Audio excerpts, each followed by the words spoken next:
Bonsoir Olivier Besancenot. Bonsoir. Merci d'être sur le plateau de BFM TV. Vous êtes soutien du candidat Philippe Poutou. Absolument. Philippe Poutou qui est à 0,5% dans les sondages aujourd'hui, peut-être un peu moins, peut-être un peu plus, on ne mesure pas à ce stade. Vous avez obtenu 4% en 2007, vous étiez un candidat connu et reconnu. Vous ne regrettez pas d'avoir jeté l'éponge ?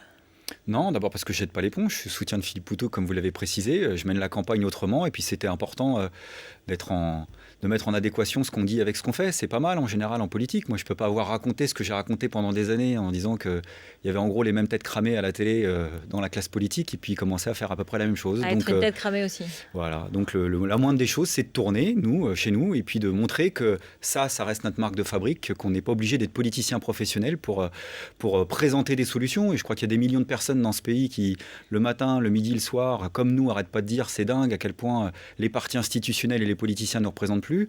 Alors là, il n'y a plus que deux possibilités. Soit on se lamente et on demande aux partis de faire un truc qu'ils n'ont plus envie de faire, soit humblement on se représente nous-mêmes. Et c'est tout le sens de la candidature de Philippe. Vous avez déjà dit que cette campagne était, je cite, chiante à mourir. Telle qu'elle était menée par les deux principaux candidats, c'est-à-dire les thèmes essentiels sont complètement évacués quand on entend l'espèce de face-à-face entre les deux principaux candidats qui mènent une élection comme on mène une élection de délégué de classe en CM2 pour l'instant. Est-ce que c'est pas aussi parce que certaines propositions sont complètement irréalistes et le fait de voir que vous êtes à 0,5, c'est peut-être parce que quand on lit réquisition de toutes les entreprises, augmentation des salaires et revenus 300 €, création d'1 million d'emplois publics, accès aux médicaments, aux soins gratuits... etc., etc. Il y a une sorte de scepticisme parce que les Français savent que la crise est là, que l'État ne peut pas tout, qu'il n'y a pas l'argent de ces propositions et donc, ils entendent d'une oreille. On verra d'abord sur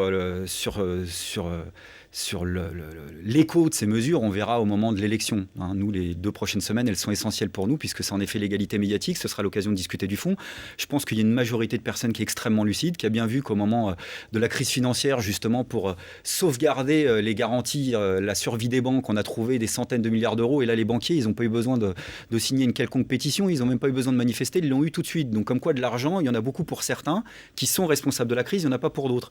Et pour prendre que 2 exemples, parler de la dette, oui, justement, un des plus gros budgets de l'État, et ça, il n'y a que Philippe Poutou qui le propose dans cette campagne, c'est les intérêts de la dette, à environ 50 milliards d'euros. C'est l'argent de nos impôts qui sert à des très très riches pour spéculer sur les déficits publics. Et nous, on propose de réquisitionner ces 50 milliards pour les attribuer justement à la satisfaction de centaines de milliers d'emplois qui manquent dans les services publics, notamment dans les écoles et notamment dans les hôpitaux. Création d'1 million d'emplois publics, oui. Remboursement à 100% de tous les soins aujourd'hui. Et vous savez, avec 50 milliards d'euros, vous pouvez faire tout ça. C'est un choix politique, en effet. Plutôt que de rembourser les intérêts de la dette pour une dette qui est pour nous illégitime. Et d'ailleurs, on aimerait savoir ce qu'il y a vraiment dans cette dette.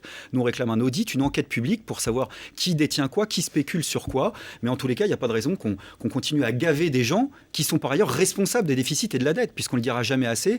Les déficits et la dette publique ne sont pas dus au fait qu'on dépenserait trop ou qu'on dépenserait plus, puisqu'aujourd'hui en France, on ne dépense pas plus qu'il y a 30 ans en rapport au PIB. Ce qui est à l'origine de des déficits et de la dette, c'est les recettes de l'État qui ont méchamment diminué, qui sont passés en gros en 30 ans de 21% à 16%. C'est énorme ce que je dis, mais c'est pourtant la réalité. C'est-à-dire que les gouvernements libéraux successifs se sont privés d'argent en faisant quoi ? En faisant des cadeaux fiscaux, en exonérant de charges les plus riches. Ça crée un manque à gagner. L'État endetté emprunte à qui ? Je vous le donne en mille. Ceux à qui elle a fait des cadeaux fiscaux. Donc c'est de donnant à chaque fois, on perd à chaque fois. Donc il serait temps d'arrêter ça. Et là, en effet, c'est une des mesures qui prouve que de l'argent, contrairement à ce que nous dit, il y en aurait pour satisfaire les besoins qui sont encore plus criants dans le cadre de l'urgence sociale. Et pour moi, Philippe, c'est le candidat de l'urgence sociale. On va écouter ce qu'il disait dans un instant. On va écouter ce qu'il disait à notre reporter Jérémy Trottin avant d'écouter tout à l'heure Jean-Luc Mélenchon qui s'adresse à vous. Mais je voudrais parler de l'actualité puisque Nicolas Sarkozy et François Hollande font des propositions sur le permis de conduire. Vous avez vu ça ? Peut-être que c'est leur point qui commence à les inquiéter. Oui, alors on va y revenir. Est-ce que vous trouvez que c'est à la hauteur de la campagne ? Parce que certains ont dit mais c'est quoi ? C'est draguer petit bras les jeunes. Ça fait un peu cadeau de dernière minute pour grappiller des voix. Je ne dis pas que le permis n'est pas une vraie question. Nous, moi, depuis 2002, je me souviens d'avoir défendu la gratuité du permis dans le cadre d'un service public de l'éducation. Très sincèrement, j'ai l'impression que par rapport à ce qu'on discute au quotidien, au boulot, avec nos voisins, dans nos quartiers, c'est quoi ? C'est les salaires, c'est l'emploi, Le permis, c'est la précarité, un c'est grand le logement. Oui, c'est bien un sûr. enjeu aussi. Mais c'est pour ça que nous, on propose la gratuité. Mais enfin là, je suis quand même surpris de cette espèce de truc de dernière minute. Voilà.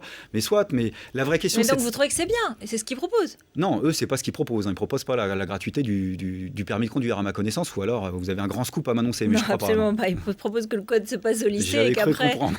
et qu'après il y a un délai d'un mois seulement entre 2 essais Non, mais il y et a que des ce soit urgences. dans le Je veux cadre dire, du service civique. quand je parle d'urgence sociale, on a vu les salariés de Florange pour expliquer qu'il y a des boîtes aujourd'hui encore qui font des bénéfices et qui s'apprêtent à acheter les gens à la rue. Il y a 2 mères de famille dans un quartier de Saint-Denis, au Franc-Moisin, qui se sont suicidées parce qu'elles étaient prises à la gorge. Elles n'en pouvaient plus. Elles savaient plus comment faire pour financer un minimum l'avenir de leurs enfants, leur loyer. Il y en a une qui s'est jetée sur les rails. Il y en a une qui s'est immolée par le feu. C'est vous dire à quel point la question du logement, c'est une question centrale. Ça, c'est des questions d'insécurité sociale. Voilà. Et pour les inviter dans cette campagne, ces thématiques-là, c'est pas forcément évident. Donc ça, on cherche à le faire. Il y en a un qui arrive, hein, apparemment. C'est Jean-Luc Mélenchon qui, oui, lui, obtient des scores très intéressants, un peu surprenants, inattendus, et qui montre qu'il est entendu. Je sais que vous avez reconnu cette dynamique récemment. Vous avez dit, bah oui, on va pas se cacher. C'est vrai que ça marche de son côté. Comment vous l'expliquez ? Mais j'ai même dit que je ne la voyais pas d'un mauvais œil. Et pour moi, la dynamique du Front de gauche, elle n'est pas forcément contradictoire avec un score qui pourrait être un score honorable du NPA. Je crois qu'aujourd'hui, Jean-Luc Mélenchon, il parle un peu comme beaucoup aimeraient que François Hollande parle. Voilà, et il profite aussi de ça habilement. Voilà, maintenant. Oui, ça veut dire quoi ? Ça veut dire qu'il est meilleur que François Hollande. Ça, il faudra poser la question. Non, mais qu'est-ce que vous en pensez, vous ? Je dirais dans la dynamique, je crois qu'il fait un écho un petit peu à ça. Maintenant, moi, je ne suis pas analyste, je ne suis pas politologue, je suis soutien de Philippe Poutou et je suis là pour dire aussi qu'à la gauche du Front de gauche, il y a une campagne qui est menée, qui est aussi plus indépendante du Parti socialiste que celle du Front de gauche, avec une autre idée de la représentation politique. Et je crois que c'est aussi important. Écoutons Jean-Luc Mélenchon, il était dans l'émission d'Olivier Mazerolle hier et il a été interrogé justement sur ce que vous proposez, c'est-à-dire vous lui proposez carrément d'être déjà dans un front d'opposition à la gauche. La gauche n'a pas encore gagné, ça sera peut-être dans 15 jours, enfin c'est le cas, mais vous êtes déjà dans un front d'opposition à la gauche et vous lui proposez de vous rejoindre. Écoutez-le. Olivier Besancenot, il a fait un boulot formidable, le temps où il était... où il était dans sa puissance politique. Bon, le jour où il a été mis au pied du mur, de tomber d'accord avec les autres, alors là, ça a été fini. Il a fini lui-même, d'ailleurs, par jeter l'éponge, parce qu'il savait très bien qu'il ne pouvait plus aller plus loin. C'est toujours le coup d'après pour lui. Quand on a fait les européennes, c'était le coup d'après, le coup d'après, le coup d'après, le coup d'après. Bon, et maintenant, c'est le coup d'après. Et il part d'une idée battue. Il est battu d'avant. Il dit, nous allons nous regrouper dans l'opposition à François Hollande. Mais pourquoi avoir intériorisé la défaite comme ça ? Je suis surpris, puisque lui-même dit qu'il n'ira pas dans un gouvernement socialiste, si j'ai bien compris. Donc ça veut dire que visiblement, on est deux à intérioriser une certaine défaite, qui n'est pas une défaite pour nous, qui est d'être un peu pragmatique. On souhaite tous la défaite de Sarkozy. Moi, ça me foutrait quand même les glandes qu'il soit réélu, puisque ça fait 5 ans qu'on lutte contre lui. Donc vous lancerez un appel, évidemment, voilà. pour François Hollande ? Contre Sarkozy. Et pour nous, les mots ont un sens. C'est pas la même chose. Ça veut dire qu'on peut battre Sarkozy sans donner un chèque en blanc, justement, à la politique du Parti socialiste. Maintenant, les questions, elles sont claires. Si, en effet, on a un gouvernement PS sur lequel on ne se fait pas d'illusions, et j'ai cru comprendre que Jean-Luc Mélenchon ne s'en faisait pas plus que nous. Donc tant mieux, c'est bon à prendre. Ça veut dire que dans les semaines et dans les mois à venir, là, c'est pas pour l'avenir, ça vient très vite. La question qui se posera, c'est en effet de savoir si ensemble, mais avec lui, mais avec Nathalie Arthaud aussi, on construit en effet un bloc contre la crise à la gauche de ce gouvernement pour que les choses avancent vraiment. Parce que si les choses n'avancent pas, il y aura de la désillusion, et il n'y a pas pire que la désillusion. Or, le PS aura tous les leviers du pouvoir, cette fois-ci tous les leviers. Il aura le Sénat, le Parlement, les conseils généraux, les conseils régionaux. Donc vous serez l'opposition. Et la question qui se pose, c'est qu'on soit suffisamment indépendant, c'est-à-dire libre d'accord contre nature, pour qu'on puisse faire avancer les revendications qui nous tiennent à cœur ensemble, ce qui n'empêchera pas, et y compris dans cette campagne, qu'on restera avec un certain nombre de points de désaccord avec le Front de gauche, même si on n'a pas d'adversaire dans ce camp-là. Par exemple, Philippe Poutou, il défend des revendications qu'il est seul à défendre. Dans le secteur, par exemple, des banques et de l'énergie, si on croit ce qu'on raconte sur l'envergure de la crise financière d'un côté et l'envergure de la crise écologique de l'autre, et ben nous, on propose l'expropriation de tous les intérêts privés. Ça veut dire qu'on ne partage pas l'entièreté de notre programme, pourrait se mettre d'accord sur le fait que dans ces deux secteurs clés de l'économie, on se protège de l'économie capitaliste, de la loi de l'offre et la demande, et on y établit des services publics qui ont le monopole de l'activité. Et ça, il n'y a que Philippe Poutou qui le défend. Voilà, en tout cas, une proposition claire que vous faites à Jean-Luc Mélenchon. Je voudrais qu'on passe à un sujet qui est un peu différemment, mais qui est quand même dans l'actualité. Il y avait une candidate voilée au régional du NPA il y a quelques années. Vous l'aviez défendue, ça avait fait l'objet d'un débat à l'intérieur du NPA. Est-ce qu'aujourd'hui, et à l'extérieur aussi, bien sûr, est-ce qu'aujourd'hui vous recommenceriez ? Est-ce que vous accepteriez qu'il y ait une candidate voilée ? Non, mais toute façon, cette question, on l'a posée en boucle depuis ce moment qui était les élections régionales. Donc ça remonte à un bout de temps. Moi, j'expliquais que j'étais de ceux qui assumaient notamment, même s'il y a un débat, oui, mais donc moi je veux bien qu'on me la pose en récurrence, mais à un moment donné, y compris par rapport à d'autres partis qui ont des élus, avec des filles qui peuvent avoir un voile, y compris dans les conseils municipaux. C'est à nous qu'on a posé cette question-là. Moi, j'expliquais que j'assumais. Je me suis pas caché derrière mon petit doigt. J'expliquais qu'il y avait un débat sur la question de la laïcité, du féminisme. Mais quand je vois aujourd'hui à quel point l'islamophobie est toujours d'actualité en France, je me dis que ça, c'est un problème au-delà de nos propres rangs qui devrait interpeller toute la gauche. Et au-delà d'ailleurs de l'islamophobie, de la question du racisme en général. Et je crois qu'il y a une partie de la gauche qui, malheureusement, a les yeux un peu trop collés sur les sondages et qui se dit qu'aujourd'hui, ça n'a pas forcément le vent en poupe de se déclarer clairement antiraciste. Et nous, l'antiracisme, c'est aussi revendiquer des choses concrètes, comme le droit de vote des immigrés à toutes les élections, la régularisation de tous les sans-papiers et pas au cas par cas, la liberté d'installation, la liberté de circulation. Vous m'avez pas répondu sur aujourd'hui, je recommencerai ou pas. C'était ma question. Mais moi, je vous ai dit que j'assume. Voilà, donc c'est suffisamment clair. Non, mais écoutez, je connais les petites phrases et je sais. Okay. Et pardon, mais la polémique qu'on s'est tapée à l'époque, c'était une polémique énorme d'un point de vue politique et médiatique. Ma question était simple, c'était voilà, aujourd'hui. Je vous ai répondu simplement. J'ai pas tout à fait compris aujourd'hui. Non, parce que vous n'avez pas eu en fait la réponse que vous vouliez exactement. Mais moi, je vous l'ai dit. Voilà, j'assume. Aujourd'hui, Eva Joly a dit qu'elle était d'accord avec Nathalie Arthaud qui avait dit que Gaza était un camp de concentration. Oui, j'ai vu ça. C'est pas le terme que j'utilise en général. Moi, j'ai parlé de prison prison géante.